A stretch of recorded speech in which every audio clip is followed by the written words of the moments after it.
ይሄ ነገር የምነግራችሁ በጣም ከባድ ስለሆነ ሳይሆን በተለይ ደግሞ ኢትዮጵያ ውስጥ ትንሽ የመለየቱ እና ስራውን የምንሰራው ሁለቱንም ስለምንሰራው ስለምናምታታው ነው።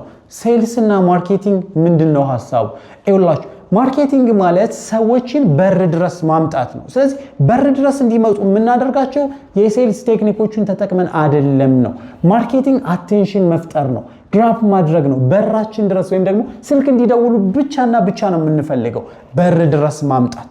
ዛሬ ማርኬቲንግ ቶታሊ እንዴትም አድርጉ። ዲጂታል ማርኬቲንግም ተጠቀሙ፣ ካምፔንም ተጠቀሙ፣ ኤቭሪቲንግ አድርጉት። ሰዎችን በር ድረስ ማምጣት። ምናልባት በር ድረስ ማለት ስልክ እስኪደውሉ ድረስ ያለው ፕሮሰስ ራሱን የቻለ ቴክኒኮች አሉት፣ ብዙ አይነት ነገሮች። ሴልስ ማለት ደግሞ በር ላይ የመጣውን ሰው ወይም ደግሞ ሊድ ወደ ገንዘብ መቀየር፣ ካዝና ውስጥ ውጪ ድረስ በር ድረስ አንኳኩቶ የመጣን ገንዘብ ካዝና ውስጥ የማስገባት ፕሮሰስ ደግሞ ሴልስ ይባላል። ሁለቱ የተለያዩ ማርኬቲንጎች፣ የተለያዩ ንግግሮች፣ ኤቭሪቲንግ።